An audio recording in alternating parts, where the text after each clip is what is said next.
Shabua Tov, señora y señor de Radio High. Aquí estoy y tal cual le prometí con el invitado de la semana, porque usted sabe, hoy está en el aire con nosotros Gustavo Daniel Pedetnik, a quien le digo muy buenas noches. Hola Marta, Shabua Tov. Shabua Tov. Y también durante toda la semana está en pantalla en High TV. Me cuesta decirte Gustavo Daniel Pedetnik, me parece que queda muy armado. Todo el mundo te conoce por Gustavo Pedetnik. ¿Por qué te pusieron Daniel? Mi abuelo, mi nombre es Melech Daniel, Melech por un abuelo, Zichrono Libraja, y Daniel por el otro abuelo. Viste que los ashkenazíes es diferente con el abuelo muerto, porque Sí, los es el sefaradíes, caso, yo no conocía a ninguno de los dos. claro, y en el caso de los sefaradíes son por los abuelos vivos, ¿no? Al respecto escuché un chiste una vez de que la prueba de que los patriarcas eran Ashkenazim y no Sefaradim es que se llamaban Abraham, Yitzhak y Jacob. Si no se hubieran llamado Abraham, Yitzhak y Abraham. Claro, qué bueno, viste cómo a través del humor uno también puede aprender. Gustavo, te he invitado especialmente porque todo el mundo conoce tu trayectoria como educador, todo lo que haces no solamente aquí en Israel, sino en el mundo, difundiendo todo esto que tiene que ver con la identidad judía, todo lo que tiene que ver el aporte de los judíos a la humanidad y también todo lo que tiene que ver con la educación para los que no saben por qué son judíos. Sí, tomé este trípode. Pero antes, en la última parte vamos a hablar de toda tu trayectoria como educador y como pedagogo. Quisiera que me cuentes sobre vos. Vos no naciste lo que sos. ¿Cómo te formaste? ¿En qué barrio? ¿Tus padres argentinos?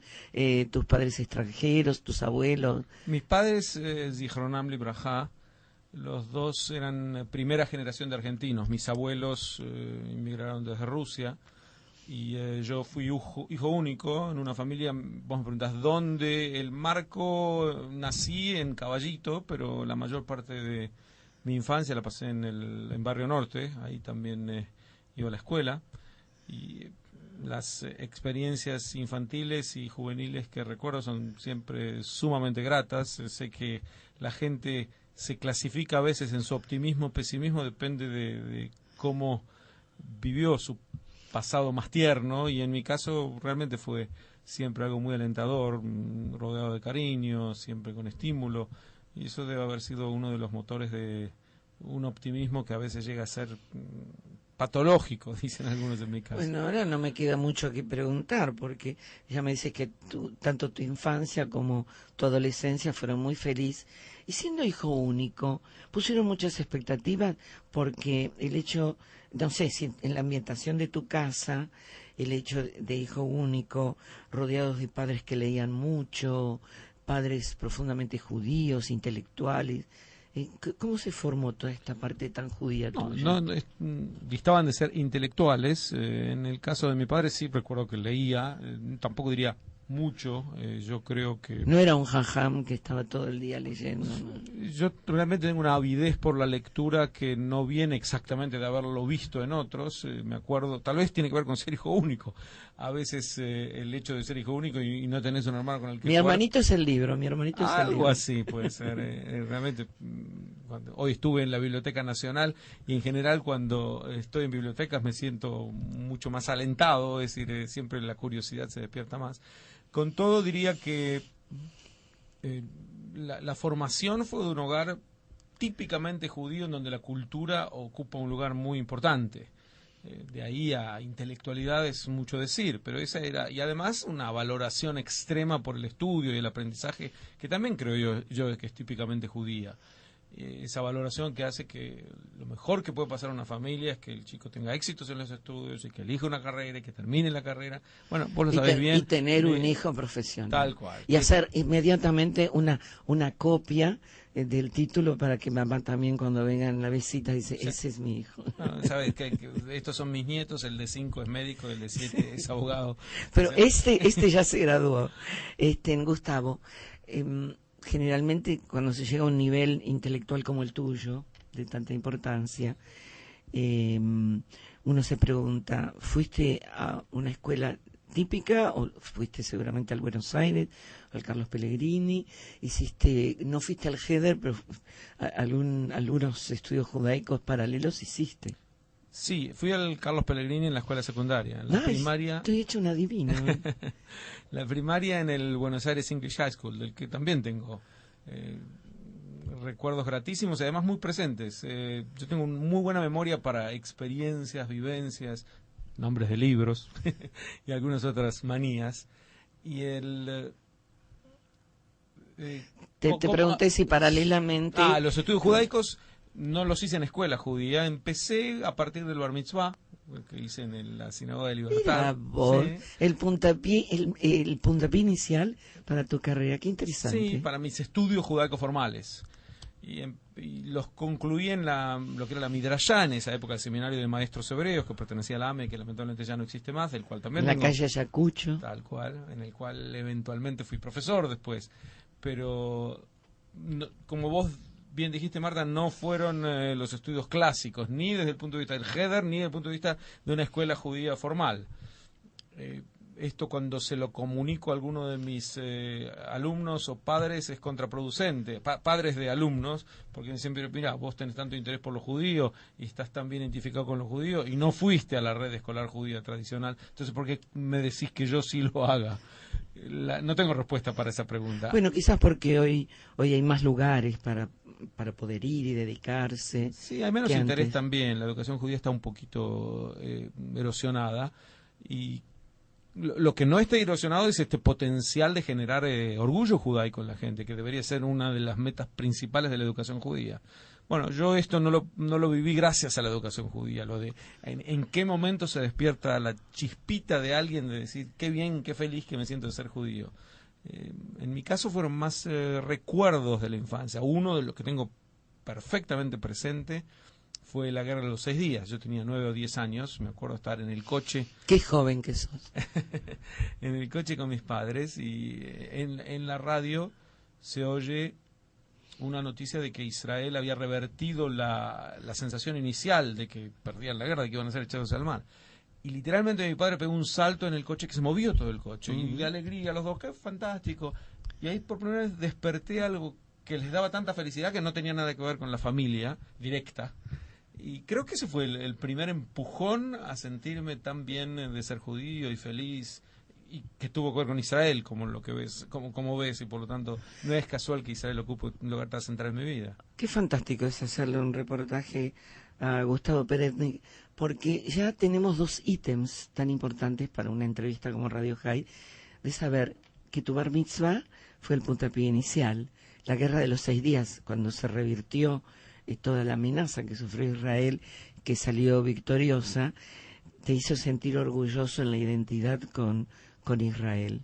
Y diría, si me permitís, que en eso no soy nada original, porque ese momento fue uno de los puntos de inflexión en la identidad judía del mundo. Es decir, hay muchísima gente que cuando la Guerra de los 6 días marcó el alivio fundamental de que Israel no solamente no iba a ser borrado del mapa, sino que era un país fuerte, asentado. Es cierto, también sucedió con la guerra de Yom Kippur esto, ¿no? Hoy apostamos a que los judíos del mundo puedan estar con Israel y que llegue la paz, ¿no? Que no tenga el costo de estas guerras amenazantes. Es interesante los 2 puntos que trajiste, y bueno, y la postura de hoy, ¿no? Que ha costado tantas vidas. Hubo también un anuncio muy alentador al respecto, y es que si ha comenzado la era de las guerras cibernéticas, como lo plantearon muchos medios, parece que la primera ya la ganamos nosotros con este Stuxnet, este virus, este megavirus que posterga por un tiempo el programa de bombas atómicas iraníes. En ese sentido, ya puede ser que estemos en las compuertas de un mundo de paz, en donde si la guerra va a ser solamente cibernética, bienvenida sea, ya va a reemplazar tanta muerte y tanta sangre. Israel ya tiene su arma defensiva, y que es sumamente interesante, que basada en la tecnología, vas a ver que la tecnología está al servicio además del ejército, y que el ejército además pone al servicio de la población todo lo que aprende, ¿no? Para el bienestar. Así es. Qué interesante.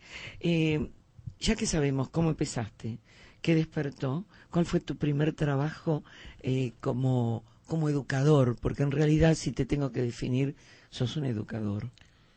El primer trabajo fue dar clases de hebreo. Pero inmediatamente... Aní Moré. Así fue. Pero inmediatamente pasé a ser madrija en la comunidad Betel y luego dirigir, ser parte de la dirección de juventud y dar clases sistemáticas en el seminario rabínico. Así empecé trabajando. Después se fue derivando a muchas otras instituciones en las que, no sé, decenas de instituciones en Argentina. A veces paso revista por aquellas en donde dicto. Haces tu currículum y decís, todo esto lo hice yo. No me refería tanto a currículum, sino a dónde estuve. Tal cual, a la cantidad de instituciones que tengo el gusto de conocer, porque casi... Bueno, espera, quiero salvar que puede parecer algo muy de ego. Cuando uno hace el currículum, no es que uno está orgulloso por todo lo que hizo, sino dice... Vuelvo a repetir, todo esto hice yo, por todos estos lados anduve. Sí, hay algo así. Me siento cómodo en cualquier ámbito judío, básicamente, y también tiene que ver con haber pasado en ellos. Este es el judíos secreto. Y no judíos, porque hay muchas instituciones no judías también. Me acuerdo que la primera que me invitó a dar una serie de conferencias también yo era muy joven, y se trataba de la Asociación Cristiana de Mujeres, o Asociación de Mujeres Cristianas, una de dos, que casi no sé cómo llegaron a mí, pero me invitaron a dar una serie de conferencias sobre la Biblia, y fue estupendo, fue una experiencia muy muy interesante, porque por primera vez me puse en contacto pedagógico con el mundo no judío que pudiera estar interesado en lo judaico también, y a partir de ahí, bueno, se ampliaron la universidad. ¿Sabes qué? Me das pie para... Yo iba a dejar el último bloque para hablar de todas estas expectativas y que cuentes tu experiencia de tu camino en el área no judía educativa, como en el caso de China, ¿no? Que no es que debe haber, no sé, ¿cuántos judíos hay en China? 100, 200, Judíos, casi 20. no. Habrá unos pocos miles que no son chinos. Judíos chinos no hay. Hay descendientes de judíos, así es, que así se llaman ellos mismos, porque además que desde el punto de vista de la ley china, en teoría no podría haber judíos chinos. Desde el punto de vista legal, no es una religión legalmente admitida para chinos. En la práctica hacen la vista gorda al respecto, pero así dice la ley. Pero cuando yo voy doy clases para no judíos. Y no judíos en China hay muchos. Muchos, millones. Quizás recordarle a la audiencia que hubo toda una comunidad muy importante china, que eran los judíos de Kaifeng.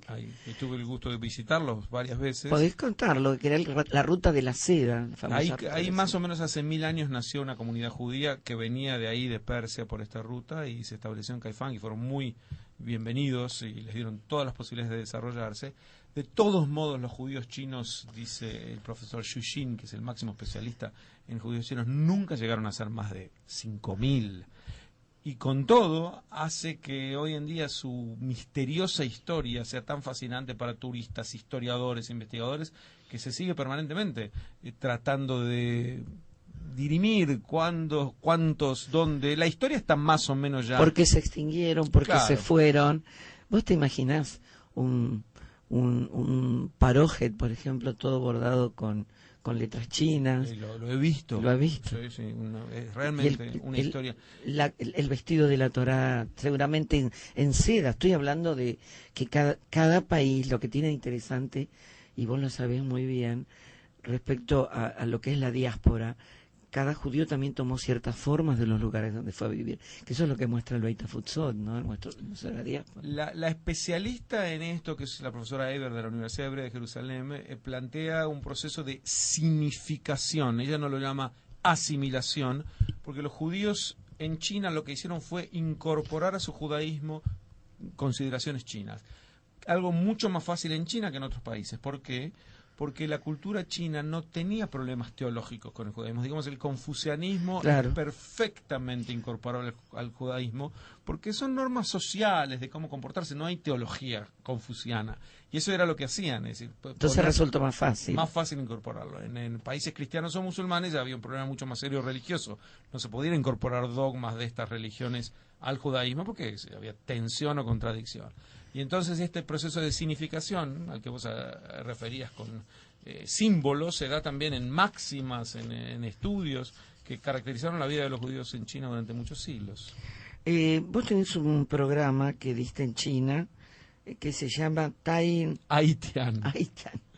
Entonces quisiera, ya que estamos en China, el hecho de que vos vas por el mundo con tu kipá, con tu identidad judía, a contar qué hace al ser judío, ¿no? Porque fundamentalmente la libertad y el orgullo y todo lo que significa ser judío.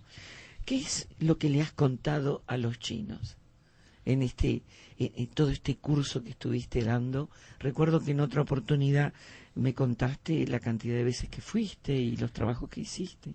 En las universidades los temas son, en general, o el Israel de hoy o la contribución judaica a la civilización occidental. Esto en China a veces requiere de explicaciones adicionales porque ellos marcan con distancia. Claro, ellos dicen, pero tiene validez lo que usted nos cuenta probablemente para Europa, pero nosotros no recibimos esta influencia. Pero no es cierto.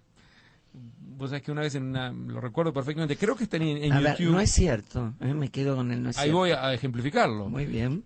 Creo que está en YouTube lo que voy a contar ahora en una película. Un estudiante chino, secundario, un chico de unos 17 años, hace esta pregunta y yo ahí le contesto, ¿cuántas veces venís a la escuela?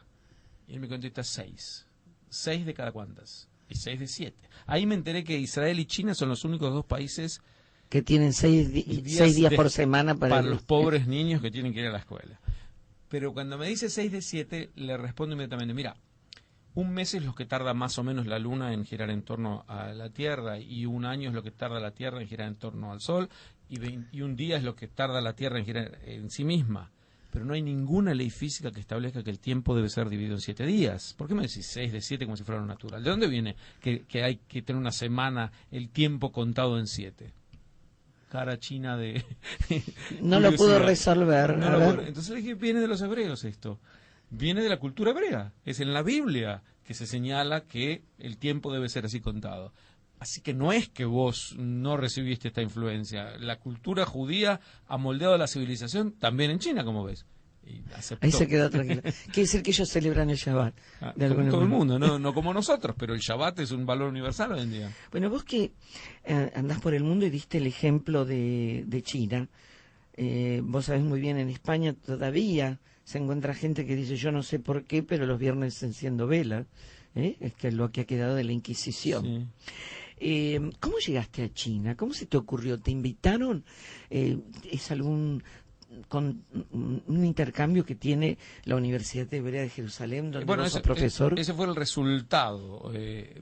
Tuve suerte, es decir, el China me interesaba desde hace mucho tiempo. A casi cualquier persona sensible le debe interesar. Pero tuve la suerte de que mientras daba clases de la Universidad Hebrea de Jerusalén, un estudiante, Lu Yan, su nombre, estaba sentado en primera fila. Yo daba un curso que lo daba un semestre en inglés y uno en hebreo, uno en castellano, en inglés, en hebreo. Entonces en el primer semestre lo di en inglés, él estaba ahí sentado apuntando, era el más estudioso, el más responsable, el más puntual, etcétera. Pero no tuve demasiada relación con él en ese primer semestre. Pero al siguiente semestre voy a dar el mismo curso en hebreo y otra vez la misma persona, y digo, ¿qué hace usted acá? Y me responde, no, esos son tantos que capaz que tiene mellizos. No, era él. Y me responde, no, lo que pasa es que yo soy el agregado cultural de la Embajada China en Tel Aviv, entonces tengo que conocer mucho de la cultura judía, por eso estoy acá. Y quiero hacer el curso de nuevo, además que el hebreo y el inglés, perfecto, fluidísimos los dos. Bueno, para hacerte la corta, en un momento este profesor Xu Xin, que mencioné antes como la gran autoridad en China sobre temas judaicos, decide por primera vez hacer un seminario de estudios judaicos en China. Y hace este seminario, es un país que en términos políticos es todavía una dictadura, entonces para hacer un seminario... En casi todo es una dictadura, pero bueno, está de moda. No en términos económicos. No, en términos económicos es capitalista. Entonces este profesor, por ser este sistema de ese modo en una universidad de cualquier país del mundo libre, él decide y lo hace. Pero en este caso llama al Ministerio de Relaciones Exteriores de China para preguntar si le dan permiso de traer algún profesor israelí. Y el que lo atiende le responde no solamente que le doy permiso, sino que tiene que traer uno, y yo le voy a decir a quién. y ese beneficiado fui yo, porque el que atendió el teléfono era mi alumno de 5 años antes, que ya estaba en China de nuevo. Pues se develó el secreto. Así fue. Entonces hicieron el seminario en Nanjing y me invitaron a la universidad, y a partir de entonces volví muchas veces. ¿Cuántas veces a China? Unas 6, 7. Nada más que para hablar del tema judaico. ¿Qué le parece la personalidad que he traído hoy? Y ahora en chino te digo, coltal.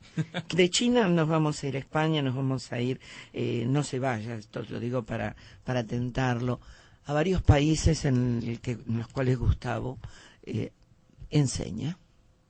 Dije que íbamos a contar un poco de tu diáspora educativa, pero con tu retorno porque vivís en Jerusalén, ¿no? Ahí está establecido En las afueras de Jerusalén, un lugar llamado Efrat. Efrat. Qué lindo nombre. También a muchas mujeres se le pone el nombre Efrat. Sí, en es Israel. un nombre bastante popular. ¿Hace cuánto que estás en la Universidad Hebrea? Dijiste algo muy lindo. Esto habla de lo pluralista que es la educación en Israel, no la cantidad de gente extranjera que va a estudiar. Contanos sobre tu quehacer en Israel y luego nos vamos a ir a España, que es un polo muy importante educativo tuyo. Yo dirigí en la Universidad Hebrea la Mejiná, que era el programa de preparación para estudiantes extranjeros que llegaban. Por lo tanto, eso me puso en contacto con centenares y centenares de estudiantes, sobre todo en una época que fue 1999-2000, en donde había una poderosísima aliada de Rusia. Entonces, la Mejiná, o el programa preparatorio para estudiantes extranjeros, era muy fuerte, muy activo, muy intenso, lo que le daba un toque cosmopolita que de por sí tiene la universidad. Pero me sorprendía, siendo responsable de la Mejiná y teniendo que traer profesores constantemente, que en Israel podés encontrar un profesor de Swahili o lo que quieras con una facilidad asombrosa. Pues es que había hasta un curso en quechua que se daba en la Universidad Hebrea de Jerusalén y no podías encontrar en Latinoamérica, salvo en Perú o en Bolivia probablemente, pero llamaba la atención. Uno, estando en la Mejiná, en mi época por lo menos, podía tomar cursos, hacer la Mejiná, no solamente, tomar cursos en ruso, inglés, francés, turco, español. ¿Cómo es caminar por las calles de Israel? Pero yo no hablo de estudiar el idioma, Sí. estudiar el idioma pues mucho más, estoy diciendo tomar los cursos en ese idioma. Realmente una de las características más fascinantes de Israel y de su vida académica, ese cosmopolitismo que nos acompaña siempre, ¿cierto? A mí me gustó mucho lo que dijiste, Gustavo, que entre el 1998 y 2100 la tremenda aliada de más de 1 millón y pico de rusos. ¿Sabés? Te voy a contar, yo le llevé a mi madre a Israel, mi mamá hablaba polaco y hablaba ruso, y cuando llegamos me fui a un Mercado Clitá, y mi mamá escuchó hablar ruso y se puso a hablar ruso. Yo dije, qué paradoja, ¿no? Que mi mamá que tuvo que huir de los pogrom, no los pogrom, bueno, pero sí, en parte fue la consecuencia de los pogrom, el antisemitismo de Polonia, y siempre en casa cuando no querían que nosotros sepamos si ya hablaban en ruso, viene Israel a la tierra tan soñada a hablar ruso. Fue fantástico, ¿no? Una paradoja bastante similar que yo vivía cotidianamente allí, es que a veces trataba de conocer lo más posible a los estudiantes que caían en mis garras. Entonces les preguntaba, ¿qué carrera estás pensando en estudiar después de la Mejiná, después de la preparación? Y me respondían en general biotecnología, física nuclear, pero primero tengo que terminar Ulpan. Y esta era la gran paradoja. Él, para estudiar física nuclear, tiene que aprender muy bien el idioma de los profetas. El idioma de los profetas va a aprender, el idioma milenario, porque quiere sumarse a la página más avanzada de la ciencia y de la tecnología de hoy. Eso me resultaba siempre paradojal. Bueno, la paradoja es que si mi madre habló ruso en Israel, esto sí habla de una especialidad tuya, que es la judeofobia, que sigue funcionando en el mundo, porque los judíos tienen que huir y van a la tierra prometida. No hablamos de lo que hacen alía por voluntad, sino hablamos que en el caso de los rusos, ¿no? Sí, pero a pesar de que el tema de la judeofobia ocupa un lugar muy importante, como bien señalás, y mi libro La judeofobia trató de resumir el problema, yo también en esto soy optimista. Es decir, vivimos una época en donde la judeofobia está en retroceso, a pesar de que los últimos años parecieron que no. es sencillamente porque la judiofobia da 5 pasos atrás y 1 adelante, 6 atrás y 2 adelante. Y los últimos años fueron un retroceso del retroceso. Pero en términos generales, los judíos viven una época de gloria. Están cada vez menos judíos perseguidos, cada vez más pujantes, más exitosos en todas las ramas en donde intervienen, en las ciencias, en las artes, en la política, en la economía. Así que es muy importante que el tema se conozca, se enseñe, se difunda, pero no como un modo de despertar el pánico en la gente, porque no es tal. Yo diría al revés, es una especie de enseñanza de terapia preventiva. Cuanto más estudiemos el fenómeno, más garantizaremos de que no continúe el monstruo. El monstruo todavía está, pero no es que todo el mundo nos odia o una situación similar, como alguna gente a veces trata de plantearlo. No, Yo no así. soy de esos. Bueno, pero usted también, don Gustavo Peretnik, estudiaste en la Sorbona, estudiaste en Suecia, ¿verdad? Estudiaste en Perú y estás mucho en España. Contanos del fenómeno que significa que un docto como vos, en materia de judaísmo, en materia de judeofobia o antisemitismo, te presentes ante los foros, ante las universidades, un poco tu trayectoria en España. Algo en Galicia tuviste que ver con los galicianos de Galicia, ¿no? Son otros galicianos.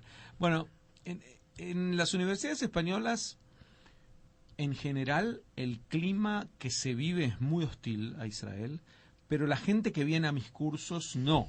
Claro. Entonces yo no lo vivo directamente y diría que al revés, cuando me invitan a dar una conferencia y yo no me privo de nada, es decir, no es que modifico mi vocabulario o mis ideas para adaptarme a ellos, vienen muchos estudiantes que a veces con respeto disienten, pero no recibo agresiones, ni mucho menos como uno podría suponer.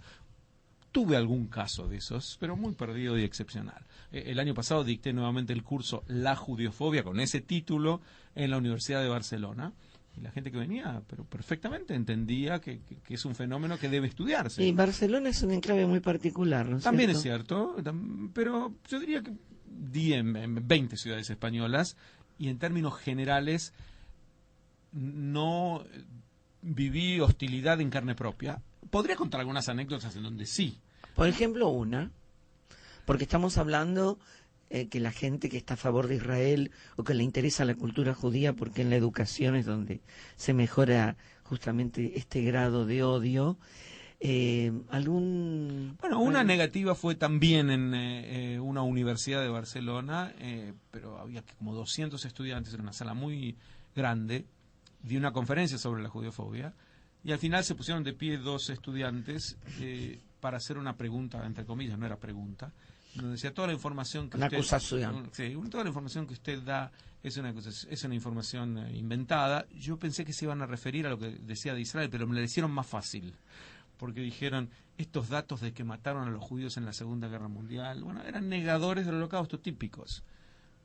Lo que era, y aparte planteándolo en un tono muy socarrón y arrogante, lo que fue una experiencia en ese momento un poco tensa, sobre todo para los estudiantes. Yo tengo la piel muy gruesa para estas cosas, pero la di vuelta bien. Se dice piel de elefante. Piel de elefante, tal cual. La di vuelta bien porque tuve el apoyo de la audiencia. En un momento todo lo que me limité a decir es, yo les quiero agradecer a estos 2 señores porque pensé que venía a dar un curso teórico de judeofobia y se transformó en un curso teórico práctico. Aquí tienen a 2 personas que no quieren información, que no quieren leer libros, que no quieren ir a la biblioteca, quieren creer en el dogma de que los judíos nunca fuimos asesinados en la Segunda Guerra Mundial y lo siguen repitiendo, que es una manera de blanquear al nazismo. Por lo tanto, estos señores son un peligro para la sociedad democrática. Créeme que un aplauso generalizado. Me acuerdo una vez en Panamá, esto ya no es España, en donde saliendo de la universidad un grupo de trotskistas, así decía el cartel, empezaron a gritar fuera, fuera, pero eran 3 o 4, lo que pasa es que gritaban tan... Si están preparados unos, representan a 1000. En ese caso fue más incómodo porque frente a un griterío y fuera del aula no hay mucho para responder. Pero te diría que en comparación con las centenares de experiencias positivas que tengo, esto se pierde como una anécdota más. Bueno, ahora para chusmear, aquel agregado cultural de la Embajada China en Jerusalén es el que te llevó de la mano a China. ¿Quién te llevó a España?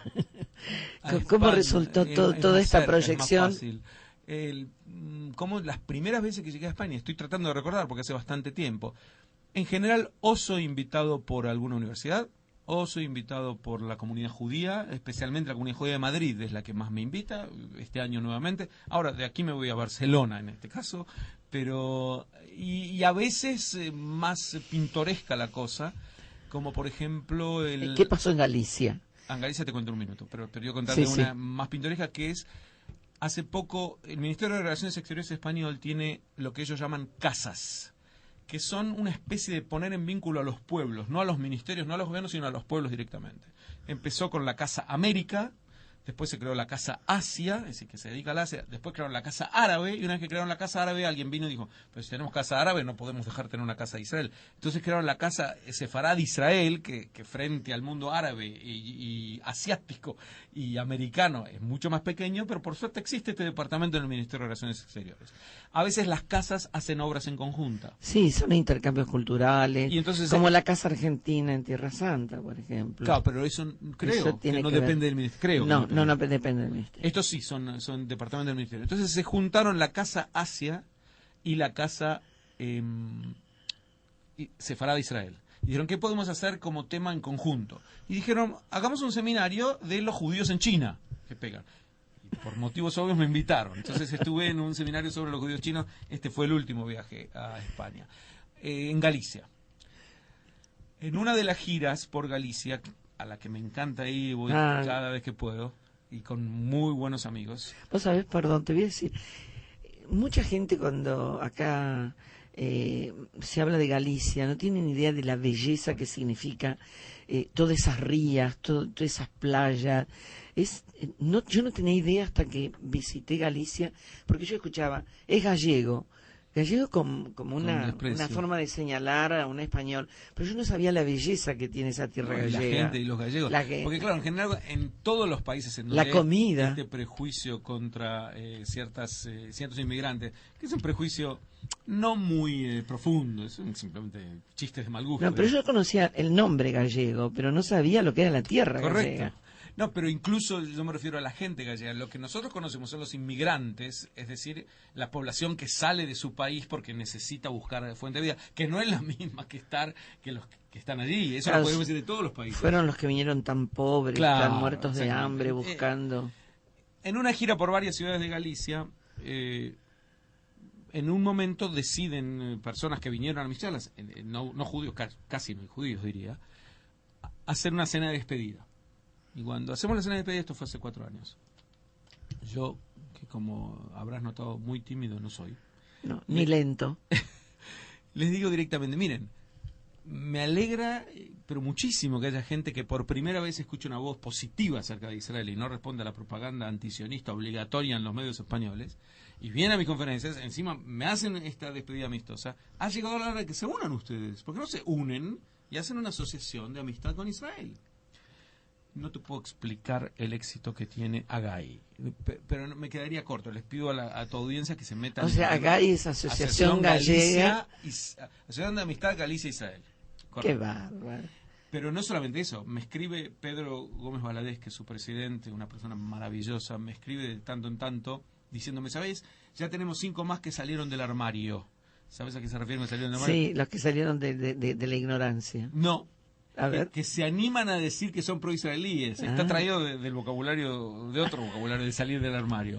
Porque en España no es tan fácil, es políticamente muy incorrecto. Es decir, a Pedro, concretamente, este presidente, lo expulsaron de su partido político por ser presidente de la asociación. Y cuando lo expulsaron se hizo más sionista todavía. Ahí dijeron, a mí no me van a mover así nomás. Así que ya hicieron 4 o 5 viajes a Israel organizados. Realmente un grupo para... Qué interesante, salir del armario, como decir, estaba aislado y ahora está integrado en un grupo y lo dice libremente quién es. Y yo quisiera hacer ese tipo de cosas en otros, no tiene que ser solamente Galicia. Pero no hay suficientes organismos que respondan con sensibilidad. Ahora entiendo por qué dicen que hay Moisher Galicianer, o es Galicianer Moisher, para leerlo de derecha a izquierda. ¿Alguna vez llamó la atención cuando vas con tu kipá a estos lugares? Te hacen pregunta, ¿no? Sí, la máxima pregunta es qué significa, pero no, nunca hostilidad, nunca. Es decir, recibí mucha hostilidad por ser israelí, pero no por tener kipá. Bien, señora y señor de Radio High, como usted hoy está viajando, nada más que porque escucha Radio High, el placer de tenerlo a Gustavo. Otra música y de tener toda... una periodista curiosa como Marta Walsh, si no curiosa. nos quedaríamos aquí, ¿no? Una cosa cuando uno es periodista dicen que es curiosa, si sería fuera del micrófono haría lo mismo, sería una yajne. No solamente dicta clases en la Universidad Hebrea, sino que hay una fundación que se llama Fundación Adar, donde vos dictas clase y mucha gente va a informarse y a formarse contigo. Contanos un poco de esta fundación. Hace mucho tiempo que estoy haciendo un trabajo de esclarecimiento judaico en muchos países, como bien señalaste, y tienen distintos nombres. La fundación que auspicia mi trabajo es sencillamente un grupo de gente bien intencionada, que se siente muy judía y que quiere apoyar este tipo de obra. En un momento nació en la Benebrit, la primera parte, la primera época de un trabajo de fundación. Se terminó llamando Fundación Gilinski, porque era el señor Isaac Gilinski el principal auspiciante. Después pasé a China y pasaron otras personas a hacerlo. Y ahora que pusimos el foco en la Argentina y en Latinoamérica, el grupo de auspiciantes o patrocinadores son eminentemente empresarios argentinos y por lo tanto buscamos un nuevo nombre que es el que hereda toda esta obra que vengo mencionando. Adar en hebreo significa esplendor o brillo, pero en la historiografía sionista quiere decir orgullo judaico. Y la Fundación Adar lo que intenta es difundir esto, entre judíos, orgullo judaico, entre no judíos, una mayor comprensión sobre lo que significa el pueblo judío y la contribución de este y del Estado de Israel al mundo entero. Hicimos una exhibición sobre la contribución judía al mundo de las ideas, iniciada por Mauricio Stamati, que la presentamos. Recuerdo muy bien, hasta en el Botánico correcto. Se hizo la exposición y fue fantástico. En el Botánico, después lo hicimos en el Abasto también. En el Abasto también, exactamente. En varias escuelas judías lo fueron presentando. Esta es una de las maneras de mostrar el aporte único, inimaginable la civilización sin este aporte judaico. Y también a través de clases y conferencias sobre temas diversos. La última que di es acerca de la mezquita en New York, que es presentar una visión judía del tema, y la de mañana domingo, al que invito a toda la gente que quiera venir, a las 4 de la tarde en Tigre, en el Club Náutico Acoag. Me parece que no es a todo el mundo, tiene que ser socio de Acoag el que vaya. Pero en fin, si a todo el mundo socio. Vamos a arreglarlo. De todos modos, el lunes y martes también habrán conferencias, pero no me acuerdo de memoria en qué. En cualquier caso, si vienen el domingo será un placer verlos. Vamos a hablar ahí de polémicas en el Israel de hoy. Bueno, para no tener polémicas y seguir hablando de esta manera tan grata con vos, sos escritor, ¿cuántos libros? 13. 13, bar mitzvah de libros. Además, recuerdo haberte visto en televisión. Vos tuviste una era televisiva, pero también tuviste una era teatral.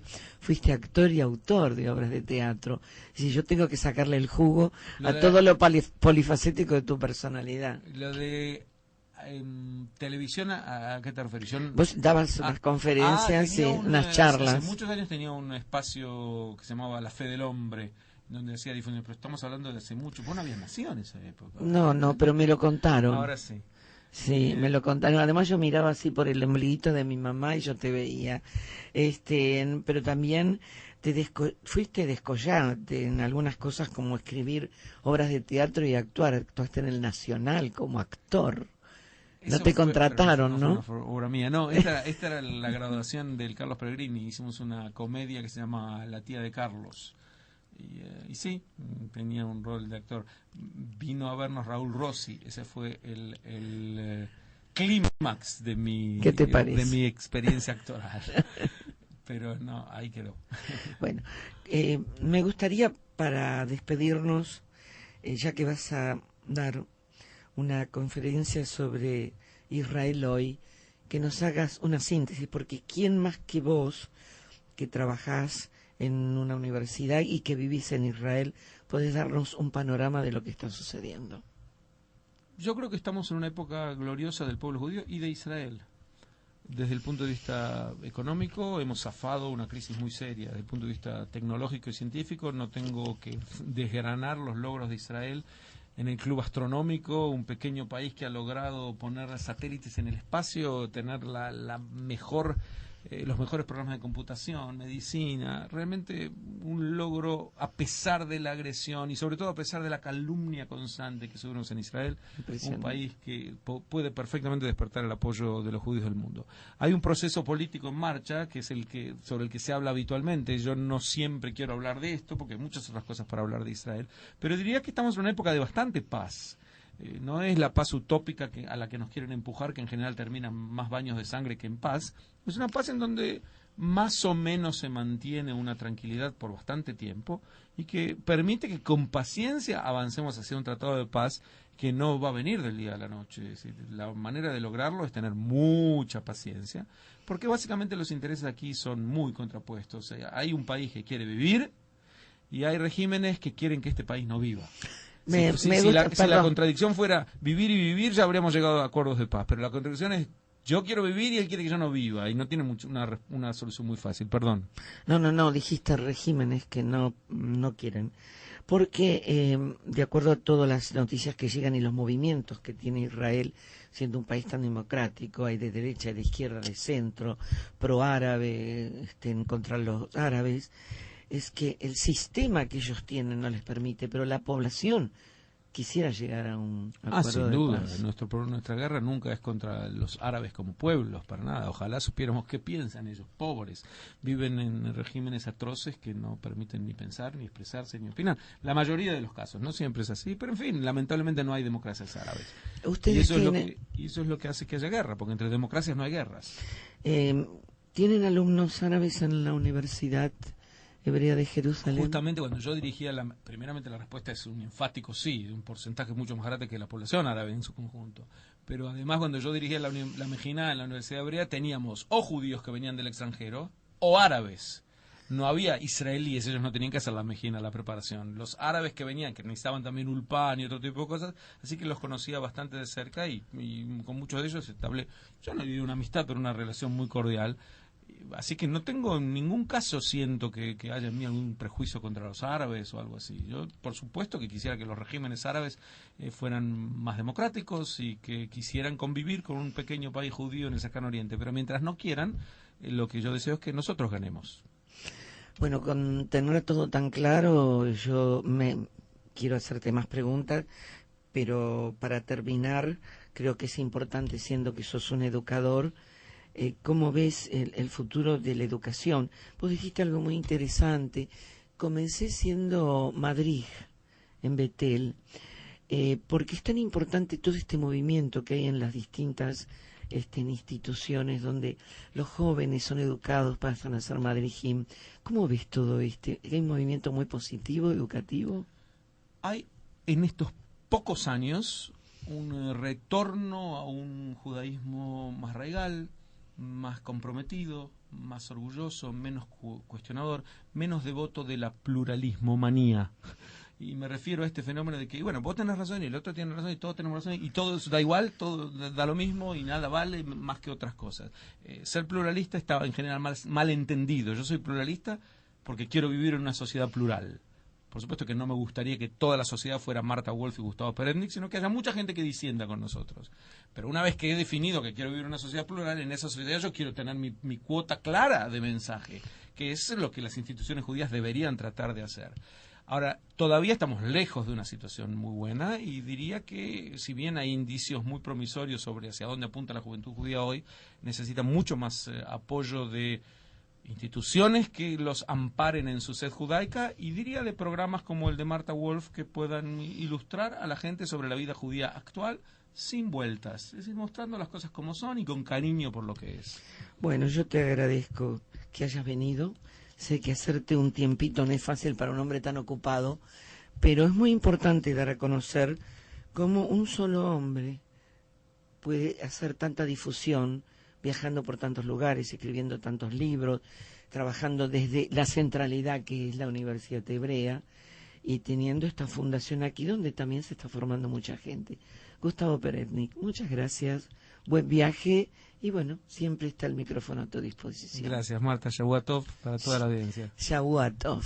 Allí en el control, nada más ni nada menos que Gustavo Rubé, siempre atento a la música que nos pide cada uno de los invitados. Agradecerle a la producción de Don Stillman, que hoy está un poquito enfermito. Gracias también por acercarnos a los invitados, y a Don Schuchner, que nos hace la banda musical, Don Damián, tan moderna para este tema tan milenario, documento de identidad porque soy judío. Chao, hasta la semana que viene. Les habló Marta Wolf.